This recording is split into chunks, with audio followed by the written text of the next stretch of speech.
I have a two-page speech. Actually, hindi akin po. Sa ibang gamuha na tayo kung sino sa kanila dyan. But I'd like to veer away from the prepared speech because I would like also to convey my sentiments pareho kay Secretary Tugade. You know, he is all praises for me. Actually, we will credit it to the government people who tirelessly work to improve the situation of the country. It belongs to the laborers dito. Hindi masyado kami. I sit in comfort in an air-conditioned room reading papers and everything. But let me just remind everybody also that ako po'y hindi tumatanggap ng papel ng transaction sa gobyerno. If it involves a project, reclamation, whatsoever, MRT, it does not reach my table. It begins and ends with the secretary concerned.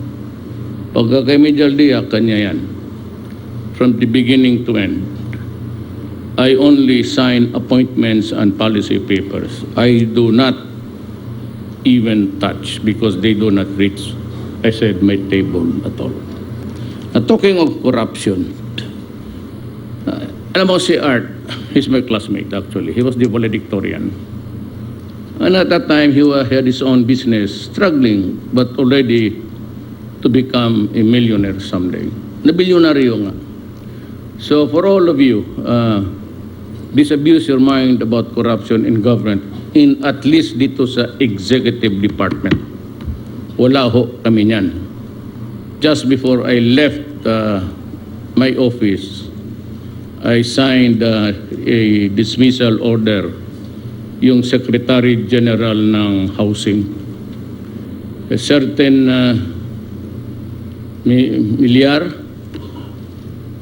binabasa kong resume kanina, tinitignan kong termination.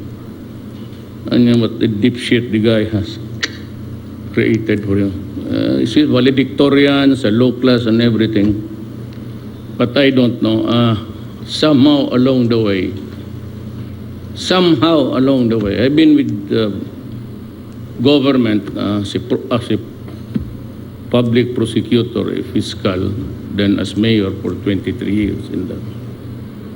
Marami akong nakita. Along the way, corruption creeps in. And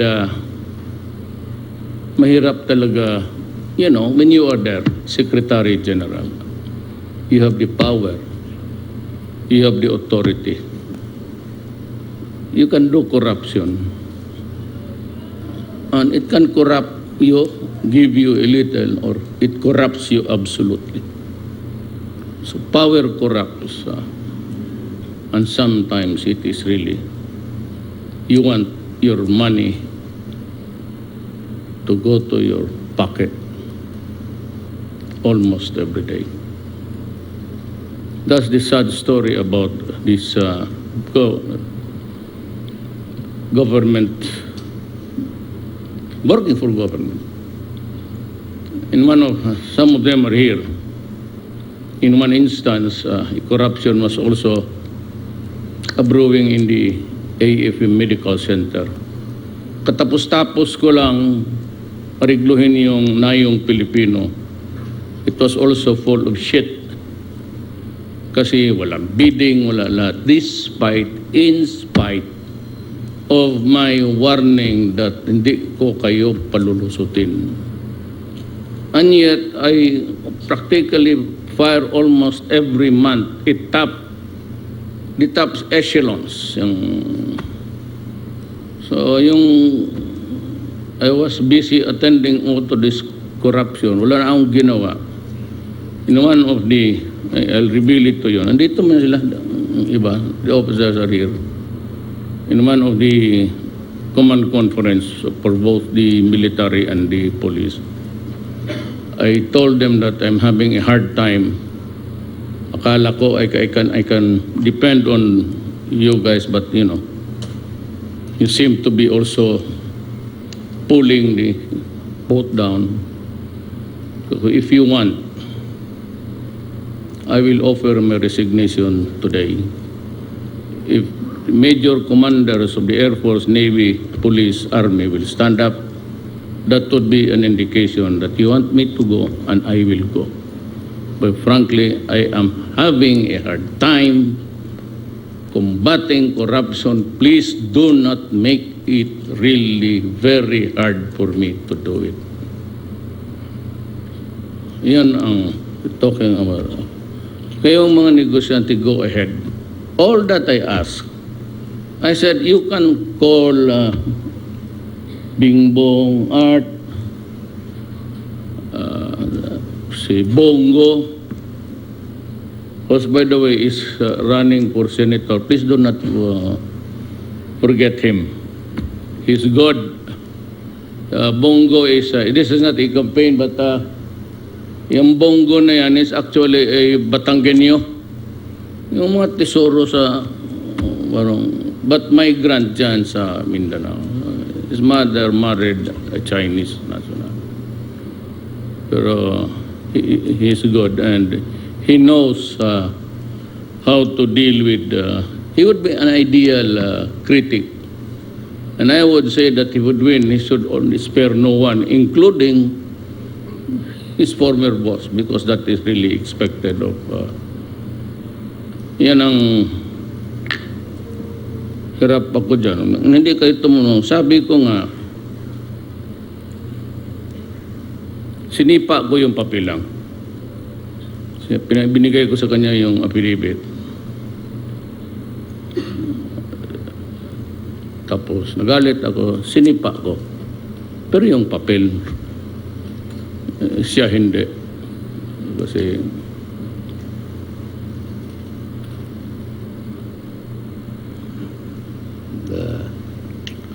and also, I'd like to go back to my basic promise to the Filipino people, or promises. I said I will attend to corruption. Then I will attend to the drug problem because it is really the source of all the agony and suffering of the people. Itong mga human rights, ang nakita nila, ilang patay. Every publication. 720,000, may sinabi 70 billion, million. Sabi naman, I don't really give a shit. I don't recognize the ICC. I will not allow myself to stand trial before a white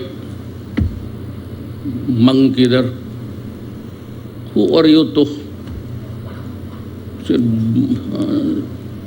Kaya itong strained relation, I will admit it, with America, started with Obama. Now, Trump is cleaning the mess. Yung Obama na yun, reprimanding me in a press interview. Pareho kaming head of state. If you have some qualms against me, why don't you go to the United Nations and squawk there until kingdom come? Sabi ko, you're a son of a bitch. Sabi, you can go to hell. Sabi ko, di ka marunong magrespeto, putang ina mo, litsi ka. That's because I hate really drugs. Because from drugs, crime, kidnapping. Yung Okada dyan, utang inang yan. I'd like to announce, lahat kayong mga pulis, umalis kayo dyan. It's crawling with usurers, kidnappers. So ako ang magdaan dyan, pag nakita ako kayo, sagasaan ko kayo. Better go away. Lahat ng law enforcement should not, I do not want even a police car there. Kindly, yung sugalan dyan, nandyan yung lahat ng the low life of society.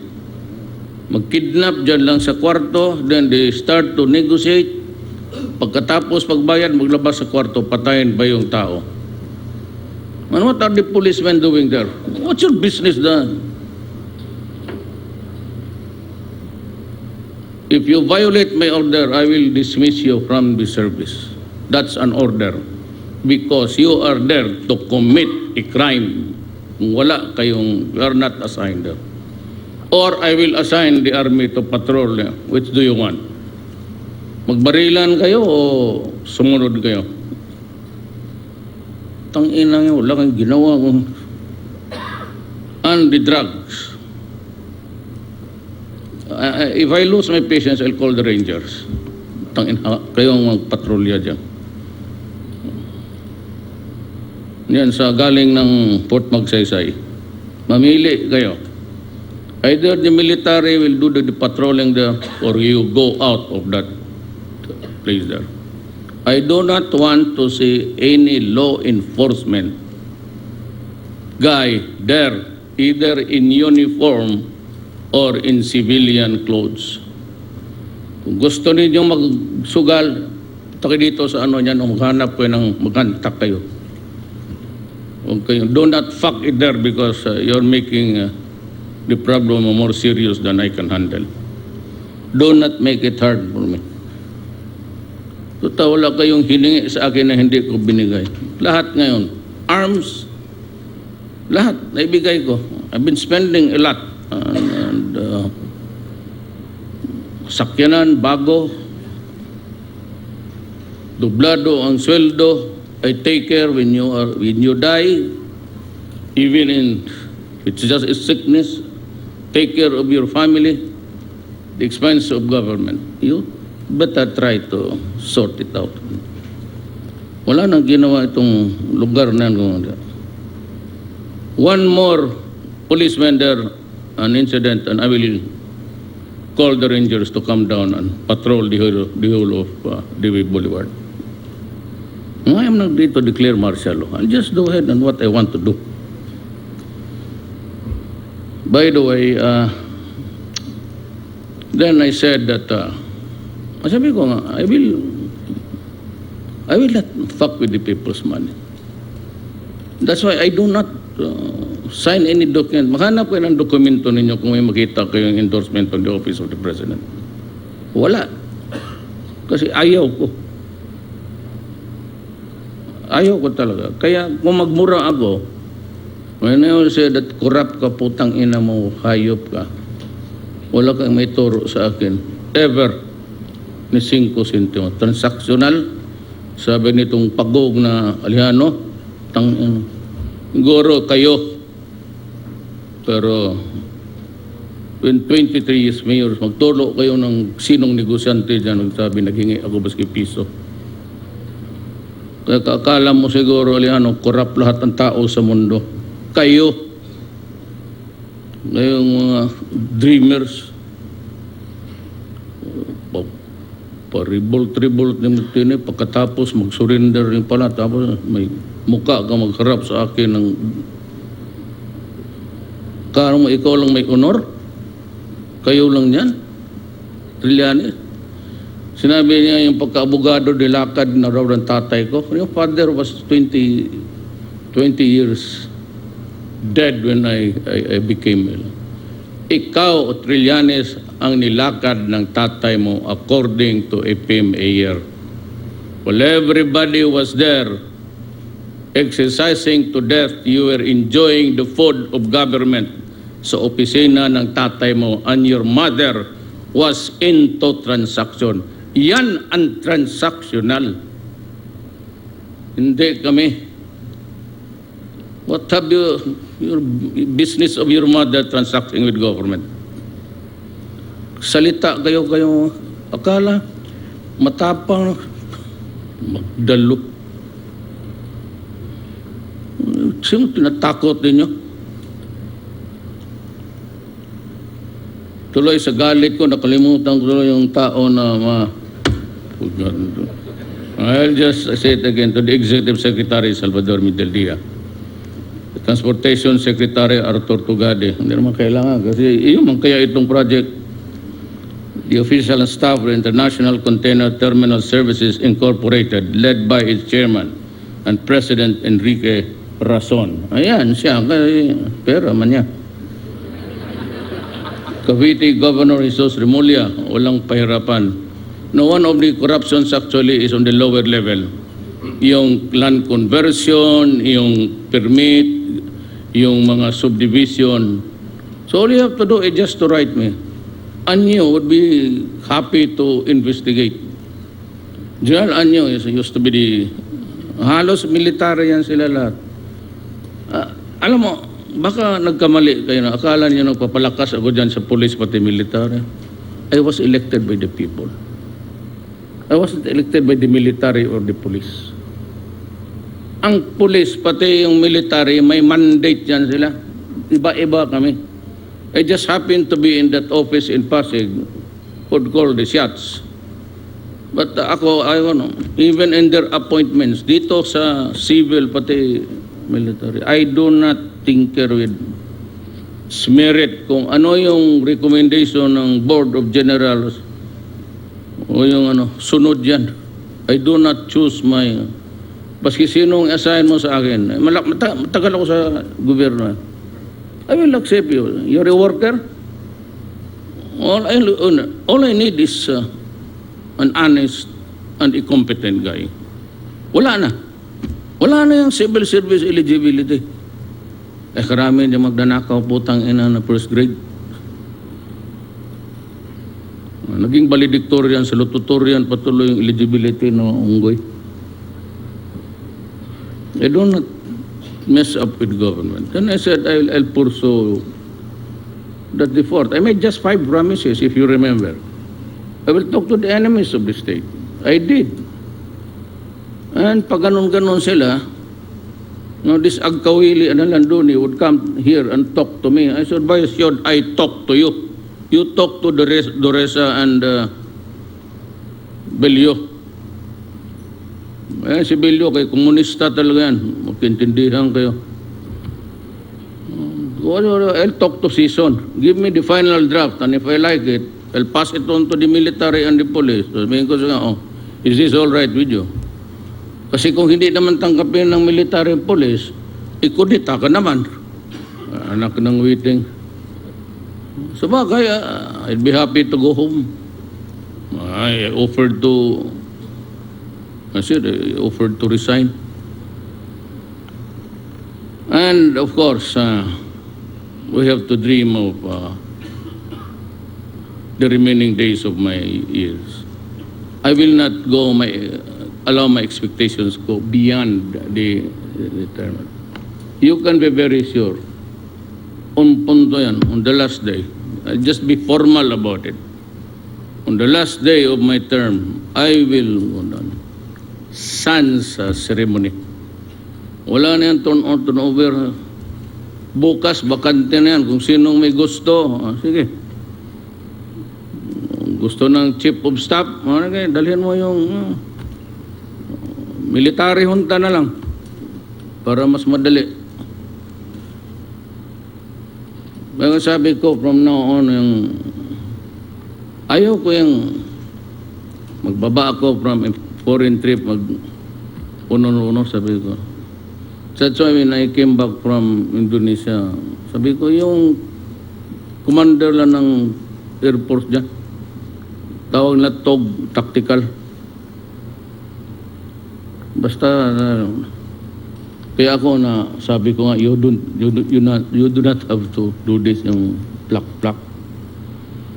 Kasi, hindi ako nagpapaano ha. I'm not trying to offend anyone. Please do not get into that practice of awarding me anything.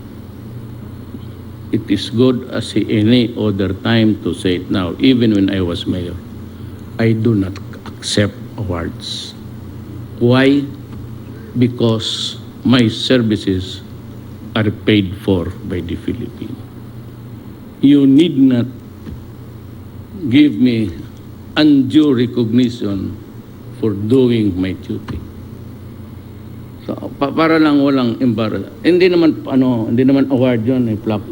Dalhin ko na lang kasi mabili pa yan doon sa ano. And yan, dalhin ko na lang yan kasi ibigay mo. Alay, lagay mo lang yan dyan pero siminto mo lang. Ay, totoo yan. I do not, ever since when I was mayor, natanggi ko talaga.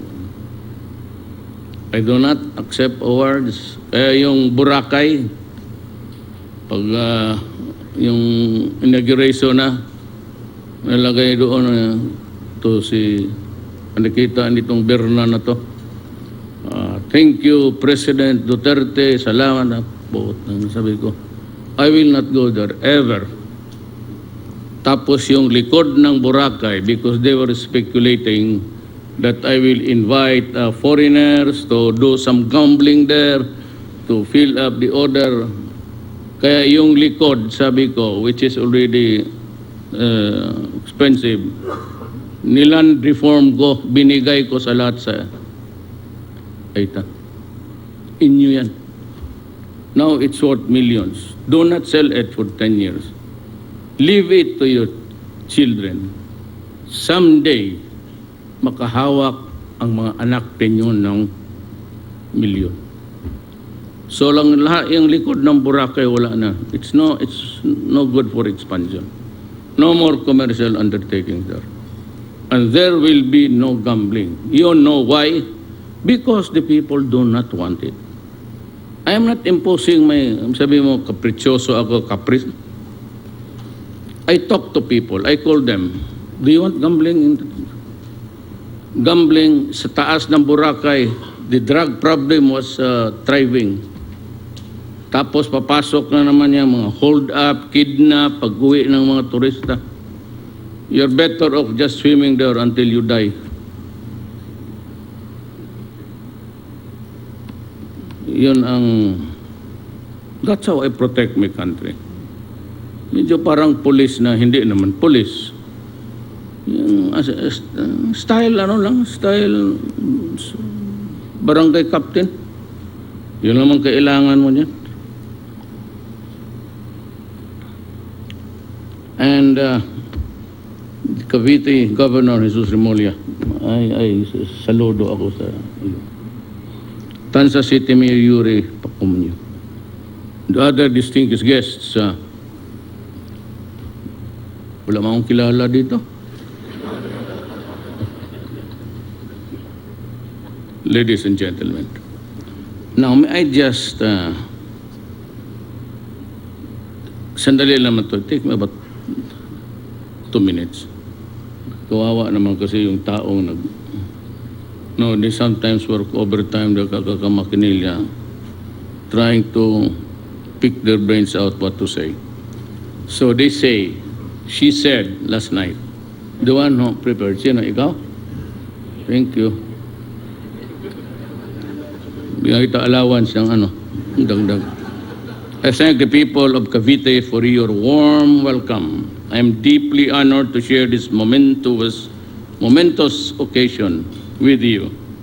The efficient transport of cargo and goods to and from our ports is an important element in the supply chain industry. However, we have always been confronted by the perennial problem of port and road congestion. This terminal, which is the result of the collaboration between the Department of Transportation and the International Container Terminal Services, or ICTSI, is an effort to address this problem. By allowing the transport of cargo by sea instead of by land, this project is expected to result to 140,000 fewer trips per year. This will not only decongest our roads, but also address the long queue of trucks in the Port of Manila. As the first and only roll-on, roll-off or Ro-Ro barge terminal for international containers in the country, this terminal will promote inter-regional trade and development, provide greater access to South Luzon, and spur the growth of its thriving industries. To ensure the safety of cargoes and to prevent any incident at sea, I am directing the DOTR iyo ito art ng Philippine Ports Authority to ensure the strict enforcement of existing rules and regulations in the operation of these facilities. This is actually innovation. Sometimes it's termed invention. And it's prompted by need. The need is, it prompts the human being to look for a solution. And this generation has all been, itong atin ngayon, has always been innovative. So I'm proud to be a part of this generation. I may not be there when it is the Philippines would truly bloom into an ideal country because marami tayong problema. Ang resources natin, the prime lands, there are no longer arable lands ng the flat and plateau. But we have to learn how to conquer the heights and plant more, maybe rubber and because in North Cotabato, minsan nawala ako sa chopper. We got lost actually because pumasok kami ng thunderstorm. Hindi namin malaman, so we had to land. Nung sabi ko, saan tayo nito? Either it's a NPA territory or a friendly one, but we'll just have to wait. Pero yung patakbo na yung mga bata, and this is not really, I'm not trying to offend the Ilocanos, pero ganun man talaga kayo magprogram. Bisaya, matigas. Yung regional, ano yan eh. Nalaman ko na sa North Cotabato kami because North Cotabato is full of Ilocanos. They assimilate well with the Moro, ang Ilocano. Ang mga Ilonggo nga away. Ang mga Ilocano subspoken. Just simply love to till the land. So pagdating ng mga bata, sa chopper, North Cotabato tayo. Iloca, chopper.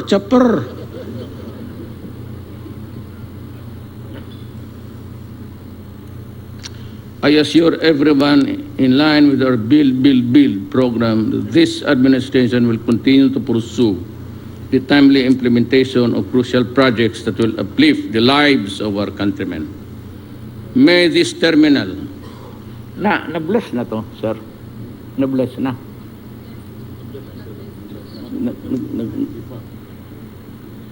Saan ang pare? Hulog yan dyan sa... Kung ng obispo po, ihulog ko talaga sa pantalan.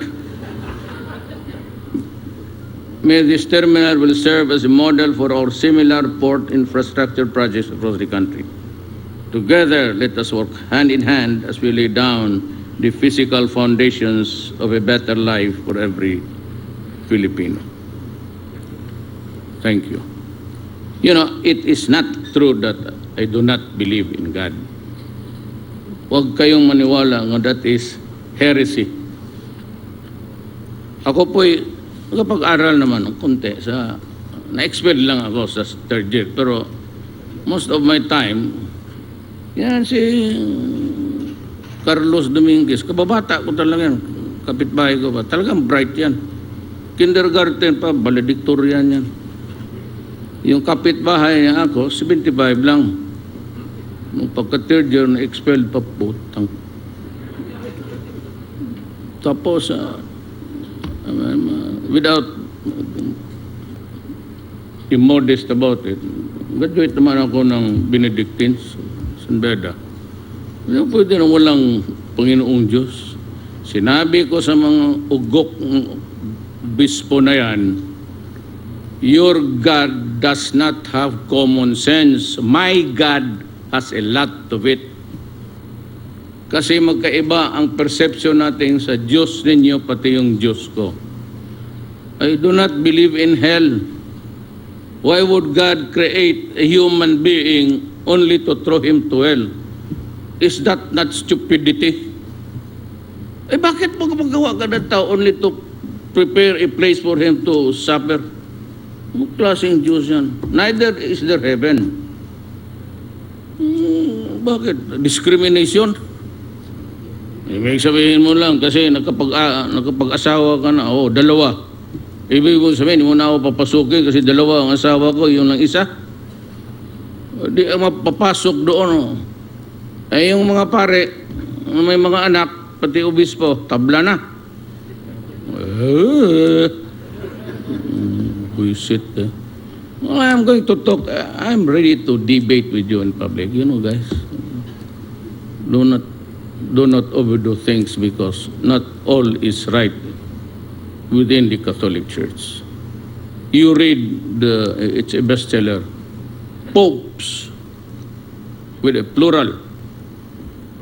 Kita mo doon how rotten the Vatican is. Yung si Pope na nag-retire na, all I tell you now, kung bakit siya nag-retire, nag-umaga. So they talk about it in public and the sins of the bishops here. So you better, ikaw David, tumahimik ka ha. Sige ka lang hingi ng contribution dyan sa mga saan ang pera ng mga tao. Ako sige lang hingi, may second collection pa.